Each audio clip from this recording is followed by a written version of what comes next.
Hi guys, good morning, good afternoon. So parang sarap kumain ng pritong isda. So ngayon napag-isipan natin na magluto tayo ng pritong pampano, 2 piraso.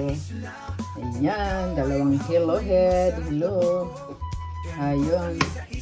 Kakain tayo. At saka magsahin tayo ng 4 na tasa na kanin para yan naman at makabawi naman tayo sa natin sa pagod.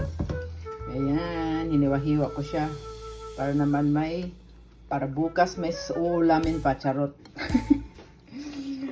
Sarap dito, ang gusto ko kasi talaga ito paksiw at saka yung prito talaga siya, kaya yan. Hello, goodbye my head car mamaya. Iwan ko lang sa iyo kasi parang masarap kumain ng pritong pampano. Kaya yan. Kain din tayo pagkatapos ha.